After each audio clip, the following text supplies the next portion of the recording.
जहाँ पर आइन खामोश हो ना, वहाँ पर तो किसी हद तक मान सकती हैं कि जवाब मिल गया सुप्रीम कोर्ट ऑफ पाकिस्तान को तशरीह के नाम के ऊपर। जहाँ पर 63 वाली बात कर रहे हैं, वहाँ पर वाज़ेह था कि जो है वो वोट काउंट होगा और वो डी सीट होना है मेंबर ने, लेकिन उन्होंने कहा जी कि वो वोट भी काउंट नहीं होगा, ये एक ऑल्टर कर दिया आपने कॉन्स्टिट्यूशन को। अब इसी तरह मखसूस नशिस्तों वाला फैसला, यानी 187 जो कंप्लीट जस्टिस का नमंजन बेचा गया है माजरत के साथ, ये कोई जजमेंट जो आई है ना, ये मजाक है, इसको रद्दी की टोकरी में जाना चाहिए। इसकी हैसियत ये है क्योंकि आइन के साथ खिलवाड़ है, आप आइन को ऑल्टर कर रहे हैं। 187 सुप्रीम कोर्ट की जो जुरिस्डिक्शन है, वो उसका जो स्कोप है बड़ा ही लिमिटेड होता है और वो वहां पर इस्तेमाल हो सकता है जहां पर आइन तो दूर की बात, कानून भी वाज़ेह हो। एक वाज़ेह कर दूं, आप जरा जोश जज्बात में 187 को जुरिस्डिक्शन कह गए हैं। It is not a jurisdiction. हाँ जी, ये एक पावर है, पावर है। अच्छा, उसको आप देखें कि 187 उसको इस्तेमाल कर रहे हैं। 185 की अपील है, आप अपील्स को कर रहे हैं डिसमिस, इंप्यून ऑर्डर को सेट असाइड कर रहे हैं। आपने मजाक उड़ा दिया इस मुल्क का, आपने अदलिया का मजाक उड़ा दिया। और किसने किया? I love justice Mansoor Ali Shah. ये ऑर्डर मखसूस नशिस्तों वाला, यकीन करें काला। अच्छा, वो जो पहले जिस चीज़ की वकालत आपने की थी कॉन्स्टिट्यूशन कोर्ट की, तो ये कॉन्स्टिट्यूशन कोर्ट, इसकी क्या हैसियत होगी? ये सुप्रीम कोर्ट के बराबर कोई अथॉरिटी होगी, सुप्रीम कोर्ट के मातहत कोई अथॉरिटी होगी, या कि कोई और सूरत इसके लिए? ये कॉन्स्टिट्यूशनल कोर्ट है, इसकी सुप्रीम कोर्ट से बालातर होगी? नहीं, ये अपना इख्तियार आईने पाकिस्तान से लेगी। नहीं, सुप्रीम कोर्ट से बालातर होगी। जो ड्राफ्ट आया था सामने, उसमें ये लिखा हुआ था कि इसके जो फैसले हैं वो सुप्रीम कोर्ट पर बाइंडिंग होंगे। ये ड्राफ्ट में लिखा हुआ है। सुप्रीम कोर्ट पर जो ड्राफ्ट था वो मुल्क पर बाइंडिंग है। नहीं, सुप्रीम कोर्ट पर, सुप्रीम कोर्ट, हाई कोर्ट, तमाम अदालतों पर बाइंडिंग हो गए। आप क्या समझते हैं कि जो कॉन्स्टिट्यूशनल कोर्ट है वो कोई सिविल कोर्ट के माते तो नहीं? मैं तो वही बात कर रहा हूँ ना कि कॉन्स्टिट्यूशनल कोर्ट लाने का मकसद ये है कि सुप्रीम कोर्ट को पावर लेस किया जाए, चीफ जस्टिस को पावर लेस करना मकसद है, और एक कंट्रोलिंग अथॉरिटी जो है बनाना। अपना चीफ जस्टिस हुकूमत जो है वो उसको लगाएगी और अपने जजेस जो है तैनात करेगी। वज़ीर आज़म को बेबस करना, पार्लियामेंट की कानून साजी के इख्तियार को इरोड करना, चीफ जस्टिस मुल्क 184(3) के इख्तियार की बुनियाद के ऊपर हुकूमतों को रेगुलेट करना, क्या ये चीफ जस्टिस का काम है? माजी में जुडिशरी ने जो किया उसको, माजी में मेरा ये ख्याल है कि होता कोई नहीं कहता कि प्राइम मिनिस्टर को घर भेजना ठीक था, लेकिन आज की जुडिशरी में जो 8 जजेस हैं, आप जिस तरह ये मखसूस नशिस्तों के केस की बात कर रहे थे, मुझे ये बताएं आइन में कहाँ पे लिखा हुआ है कि ये नशिस्तें नून लीग को, पीपल्स पार्टी को या बाकी पोलिटिकल पार्टीज को मिलेंगी? क्या ये है कि आप JUIF निकाल लें? आप दो सूबाई असेंबली की नशिस्तें हैं, उसको 5 मिल रही हैं, आपने तनासुब के हिसाब से देनी है ना। सब कुछ भी तो साकिब सुप्रीम कोर्ट के एक फैसले से ओरिजिनेट हुआ था ना। नहीं, मैं कह रहा हूँ नहीं, सुप्रीम कोर्ट के फैसले से ओरिजिनेट हुआ था। वो सुप्रीम कोर्ट का फैसला गलत फैसला था, वो जो बल्ले का निशान लिया गया था वो दुरुस्त फैसला किसी सूरत भी नहीं था। उसकी वजह ये है, उस फैसले के बाद जो कुछ हुआ, उस फैसले के बाद जो कुछ हुआ, अभी रिसेंटली जो फैसला आया है 70 सफ़े का, मेरा ख्याल है ये पढ़ने के लायक है। ये पढ़ा जाए तो एक एक सवाल का जवाब मौजूद है। वो किस तरह कि सुप्रीम कोर्ट ये कहती है, और इलेक्शन कमीशन ने जो रिकॉर्ड जमा कराया वो 22 दिसंबर से बात शुरू होती है। सुप्रीम कोर्ट ये कहती है कि आपने 22 दिसंबर को जो ऑर्डर जारी किया उसमें आपने ये क्लैरिटी नहीं की कि हमने बल्ले का निशान ले लिया है, लेकिन PTI के बाकी पॉलिटिकल जो राइट्स हैं वो मौजूद हैं। फिर 13 जनवरी का फैसला आता है, इलेक्शन कमीशन ने क्लियर नहीं किया और ना ही सुप्रीम कोर्ट ने अपने फैसले में क्लियर किया कि हमने बल्ले का निशान ले लिया, लेकिन बाकी पॉलिटिकल इस पार्टी के बाकी पॉलिटिकल राइट्स मौजूद हैं। इवन इलेक्शन कमीशन इलेक्शन से ठीक 6 दिन पहले सलमान अकरम राजा की दरखास्त थी कि मेरे से आपने बल्ला ले लिया, कोई मसला नहीं है, मुझे PTI डिक्लेयर करें। उन्होंने डिसमिस कर दी। उसके बाद इलेक्शन के बाद जब रिटर्न कैंडिडेट्स थे उस वक्त भी जो है वो उनको इंडिपेंडेंट किया। सुप्रीम कोर्ट कहती है आपने इंडिपेंडेंट नहीं करना था, वो जीत कर आगे थे आज़ाद, वो PTI थे जिन्होंने अपने जो है वो एफिडेविट्स जो है वो जमा करवाए थे। बात 22 दिसंबर से 22 फरवरी के दरमियान तक है, और सुप्रीम कोर्ट के चीफ जस्टिस काजी फाइज साहब जिन्होंने 13 जनवरी का फैसला लिखा था वो भी ये कहते हैं कि इलेक्शन कमीशन ने गलत इसकी तशरीह की। और इलेक्शन कमीशन जो अभी जो है सुप्रीम कोर्ट को ये कह रहा है कि हमें जो है वजाहत दें, क्यों नहीं सुप्रीम कोर्ट से उसने उस वक्त जो है पूछा क्या ये तशरीह गलत की कि आप कहां पर को बताएं, मुझे जजमेंट पढ़ के बताएं कि कहां पर ये तशरीह है कि PTI के कुछ सिंबल मिलना चाहिए था? सिंबल किस नहीं, तरीके से मिल सिंबल सकता था नहीं, यूनिफॉर्म नहीं, आप सिंबल बात उनको? समझे ही नहीं, एक आप बात पार्टी समझे नहीं के है। अंदर अपने सिंबल की जमहूरियत बात है जो नहीं। है वो जो देखिए, सिंबल ले लिया, इलेक्शन एक्ट के तहत कोई सुप्रीम रेगुलेशन कोर्ट है ना कहती मुल्क के है कि अंदर। सिंबल ले ये लिया, 13 साल से बाकी इंट्रा पार्टी political लेकर रहे rights ना, मौजूद है। और फिर भी लाडले सुप्रीम बने। कोर्ट के 11 जज ये बात कर रहे हैं, 8 नहीं 11 जज ये बात कर रहे हैं। इस पार्टी के बाकी राइट्स मौजूद हैं, सिंबल आपने ले लिया कोई मसला नहीं, लेकिन इलेक्शन से 22 दिसंबर फिर 13 जनवरी ये क्लैरिटी नहीं की गई, जिसके बाद ये सारा मामला हुआ और सुप्रीम कोर्ट ने 187 का जो इख्तियार इस्तेमाल किया। इसके अलावा मेरे ख्याल है इससे एक्स्ट्रा ऑर्डिनरी कौन सा हो सकता है? एक पूरा पॉलिटिकल सिस्टम आपने हिला दिया, एक पॉलिटिकल पार्टी के राइट्स खत्म कर दिए, और जिन लोगों ने वोट्स दिए थे, जिन लोगों ने जिन जिन अपने उम्मीदवारों को वोट्स दिए थे, आप उठा के माले की नियमत किसी और को दे दें। ये कैसे हो सकता है? ये कैसे हो सकता है? नहीं नहीं, मैं लॉ की बात कर रहा हूं। मैं 70 सफ़े में लिखे हुए उस हर सवाल कहां पर किस तरीके से मिल सकता है उनको? सुप्रीम कोर्ट कह रही है, मुझे बताओ ना। सुप्रीम उनकी बातों को छोड़ो यार, क्यों बातों को छोड़े? बताओ ये तो वो बात हुई, मुझे आप कॉन्स्टिट्यूशन से बताएं।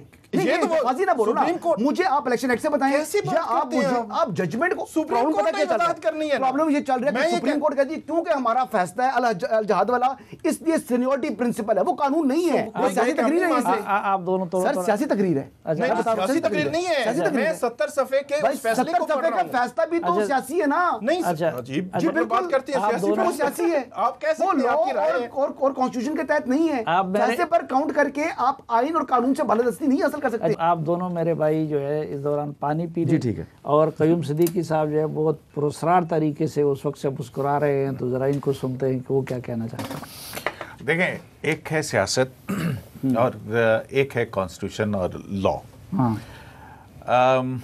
इसमें हमने ये देखिए कि जब अदालत कोई भी मुकदमा लेती है तो वो मुकदमा एक मखसूस जुरिस्डिक्शन जो है, इख्तियार समात जिसको कहा जाता है, उसके तहत सुनती है। अब एक मुकदमा 184(3) का हो सकता है, 184(3) में 187 ये ख़ुद जस्टिस मंसूर अली शाह साहब के फैसले हैं कि उसमें इख्तियार ये इस्तेमाल हो सकता है।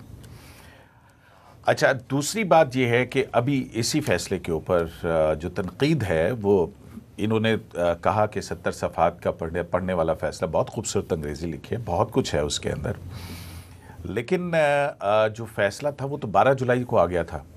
12 जुलाई के बाद के वाक़यात उस फैसले के अंदर कैसे कवर हुए? पहला ये मेरा खलजान जो है ज़हनी एक ये है कि उसके बाद 3 अगस्त आई, उसके बाद फिर वो दूसरा चीज़ें आई। होता तो ये है कि 12 तारीख़ तक जो कुछ हुआ था, जो आपके सामने था, आपने वो किया।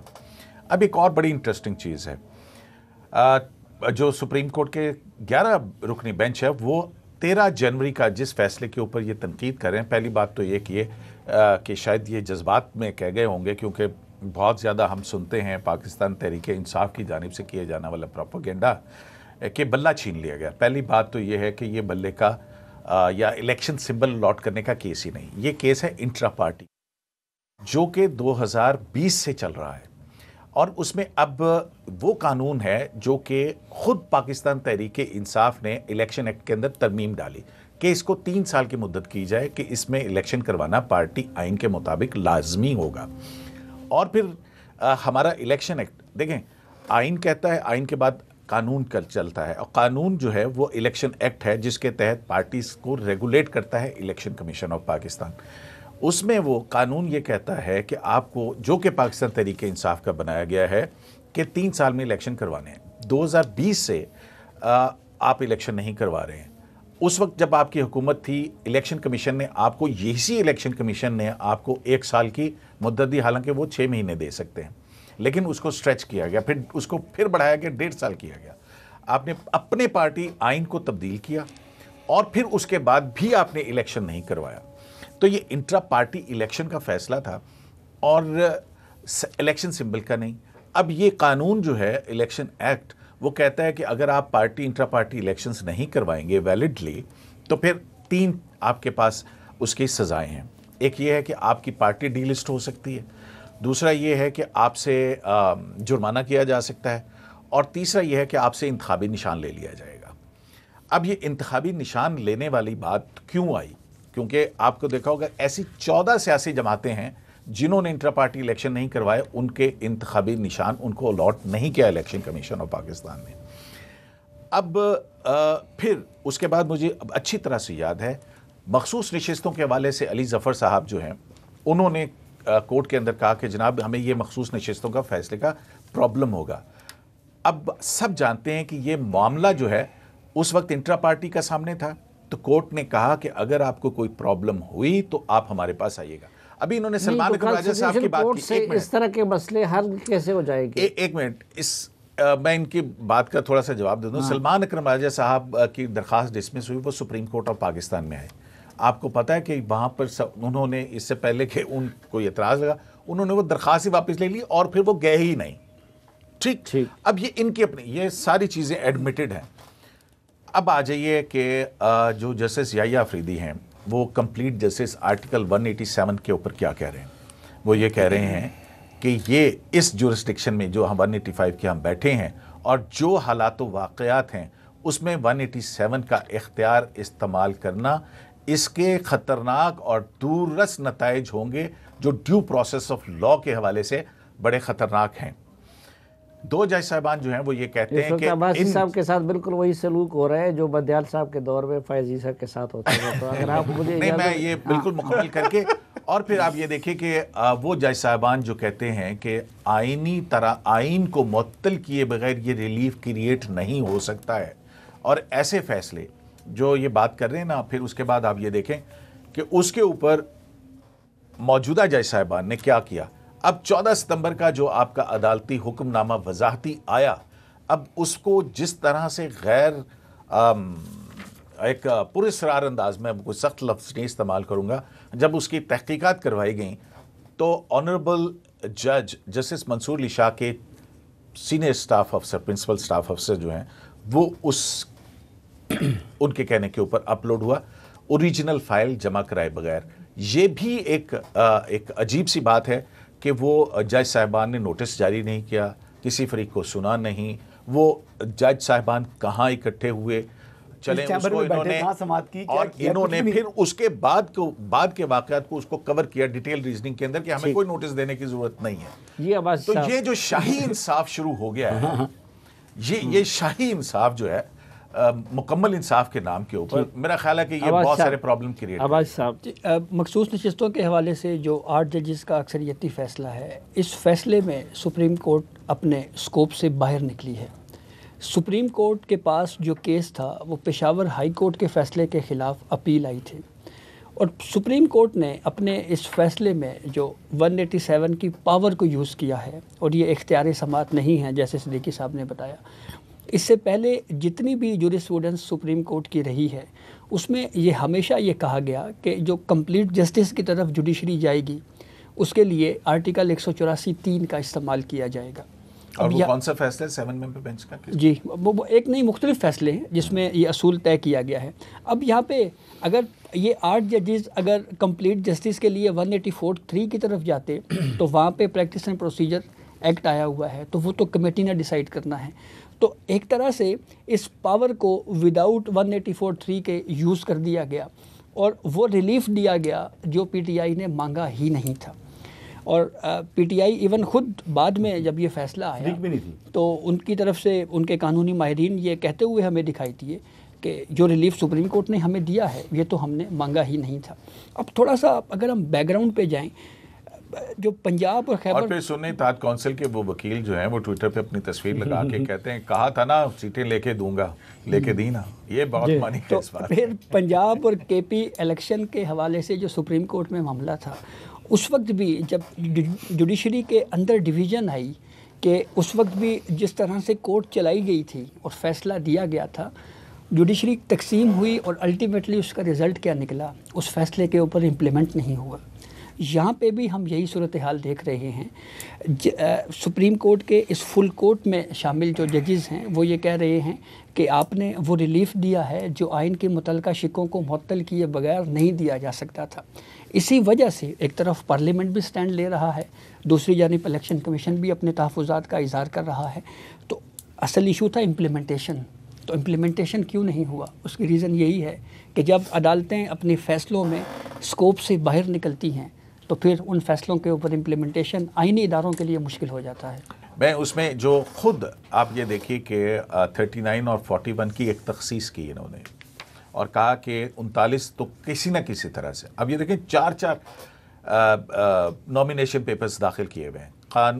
अब ये मुझे एक बात बताइए, जो ये कह रहे थे ना कि जिनकी वोट है और उनको मिलना चाहिए, अगर तरीके इंसाफ के जो हैं वो इलेक्शन कमीशन में कागजात नामजदगी जमा कराए बगैर इलेक्शन में खड़े हो जाएं और उनको 3 लाख या 5 लाख वोट पड़ जाए, क्या वो वैलिडली इलेक्टेड बंदा कहलाएगा एमएनए? नहीं कहला सकता ना। ठीक। तो बिल्कुल उसी तरह से है कि खुद फिर सुप्रीम कोर्ट ने 41 का जो है वो पेंडोरा बॉक्स खोला और फिर उस पेंडोरा बॉक्स को कैसे कवर किया, ये एक बड़ी खूबसूरत उसके अंदर चीज़ है। ठीक। उन्होंने कहा कि इंट्रा पार्टी इलेक्शन के ऊपर जब पेशावर हाई कोर्ट ने स्टे किया हुआ था तो उस दौरान में वो ये जो तारीखें बता रहे हैं ना 22 से इतने फरवरी, तो बैरिस्टर गौहर जो हैं वो डिफेक्टो और डिजोरे डॉक्ट्रिन, जो डिफेक्टो डॉक्ट्रिन है उसके तहत वो थे भाई। जब फैसला आ गया सुप्रीम कोर्ट ने वॉश वो सारा कुछ चला गया तो वो पख निकालेगी कि वो स्टे ऑर्डर के दरमियान में वो थे।